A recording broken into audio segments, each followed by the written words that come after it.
It's only a game. Why you have to be mad?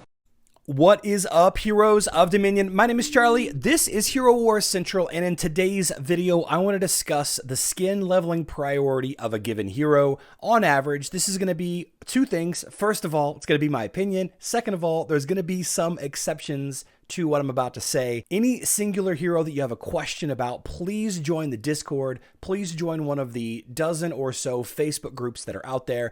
And this conversation is going to apply for both Facebook web as well as mobile. So stick around if you're a player of either or both of those platforms. Obviously, Lilith has just been reworked on Hero Wars Facebook and web, and that is the reason why I'm doing this video. Constant questions about, now that she has been changed into a mage, how best to level up her stats. What is her stat priority? Well, since she's now a damage dealer and not a tank or a support, my general rule of thumb for damage dealers is to level the penetration stat first. So if all things are equal, a skin that provides penetration, either magic penetration or armor penetration, is going to be what I would recommend. However, you got to take it one step further than that. The first thing that you need to take a look at with a damage dealing hero when deciding which skin to level first is, what is their artifact weapon? So the artifact weapon book and ring are leveled with a different resource, right? And this isn't a video about artifacts, but just really quickly, you need to collect fragments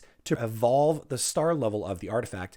You also need to collect artifact essences to level up that artifact from level 0 all the way up to level 100. The same can be said for the books and the rings with artifact metal. This is using two expensive resources, and skins are using a separate resource, all right? So whenever you're building a team, whenever you're building a hero, you need to take a look at that artifact weapon almost before you look at any other stat. Lilith has a magic penetration artifact weapon. Every time she uses her ultimate, she's going to give her team a bunch of magic penetration, which immediately devalues the importance of the devil skin, which is her magic penetration skin. There is some happy medium between leveling up magic penetration and magic attack, which is the second stat that you should look at for damage dealers, is the attack stat. There is some balance there. You should level them up, I don't want to say equally, but you want to make sure that you have enough penetration to ignore the enemy's defenses. But any more penetration than that is what we call diminished returns. You don't gain damage once you ignore all of the enemy's magic defense on Lilith. The only way to increase your damage output once you're completely ignoring the enemy's magic defense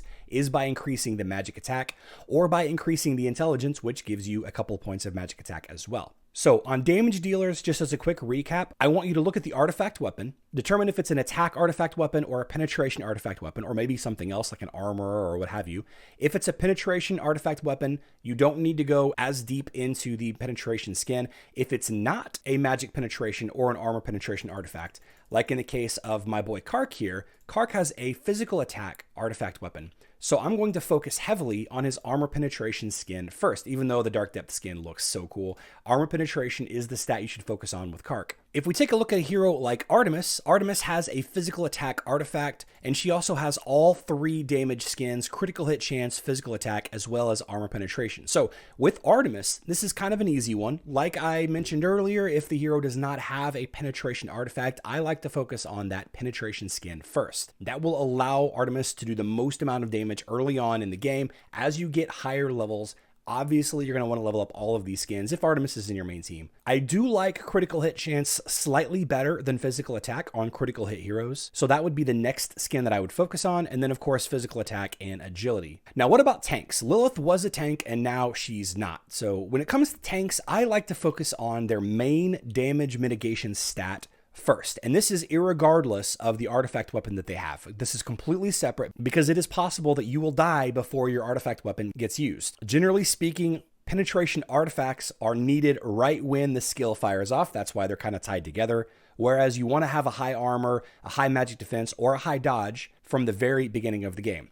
A hero like Astaroth, a tank like Astaroth, I absolutely want to focus on his barbarian skin first. That is his armor skin, okay? After that, I like health or magic defense if he had one, although I think health is probably slightly more valuable than magic defense. The reason why I value armor over magic defense is that every hero in the game, with the exception of 2 or 3, all of their basic auto attacks do physical damage. That means every round of basic attacks, Astaroth or your tank is being hit with 5 consecutive physical attacks. These could be high physical attack damage. It could be low if it's like an enemy support hero or an enemy healer. But still, every few seconds, your tank is getting hit with 5 low damage, but still they add up. Physical attacks. So the main damage mitigation stat for Astaroth is going to be armor. The main one for Aurora is going to be dodge. Always focus on dodge first with Aurora. Absolutely dump everything you can into that. I would actually skip armor completely on Aurora. She can never get armor that high. This is one of those exceptions. It's a recommendation to keep her armor low. You'll never ever get high enough armor for it to matter against enemy physical attackers. So quick recap for tanks. The main damage mitigation stat, be it dodge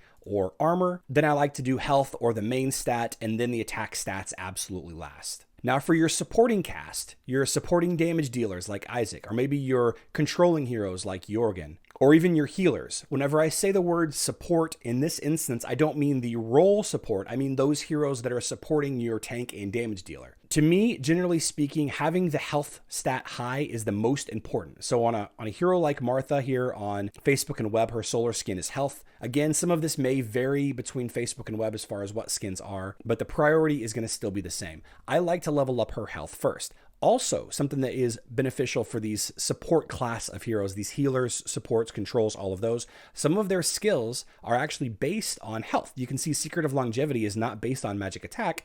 Most healers, most casters are using magic attack to modify their skills. Martha's green ability is modified by her health stat. You can see her blue ability is modified by magic attack as well. This is important, but as you can see, there's not a magic attack skin on here, so it's kind of a moot point. For the most part with supports, I feel the same way. If there was a health skin to level up, I would absolutely level up that health skin first. A lot of the supports, take for example Sebastian, they have exceptions to the rules. Having high mitigation is important for Sebastian. Obviously, you want to keep him alive. However, his skills are the reason why you bring Sebastian. Not for defending, not for healing, nothing else, just his support skills. But even saying that, if you had a health skin, I would probably still focus on that first. If you ever get confused about what the stat priority could be, check out HeroWarsCentral.com. It's my website. There's a stat priority tab on the main page. I've got it broken down into the 3 classes of heroes, not the healer roles. There's 7 or 8 of those. Tank, damage dealer, healer, support. And this is kind of the order that generally I recommend to new players, and anybody that's leveling up Lilith after the rework,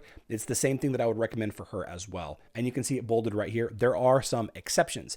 Can you apply this to glyphs? Yes, you absolutely can. Glyphs operate on a separate currency called runes. You need all of the runes that you can get to level up these 5 glyphs. However, you do get a whole lot more runes to level up your glyphs than you do skin stones or artifact resources. So you can be a little bit more discretionary as far as how you level up your glyphs. You still want to kind of follow a priority list. For example, potentially focusing on magic penetration for your mages and then going to magic attack. But it's a lot more forgiving than leveling up artifacts or leveling up skins because just the sheer quantity of runes that you get. If you're curious about how I feel about the Lilith rework, please click the video that's on screen now. I put a lot of thought and effort into the discussion of those skills. I love you all.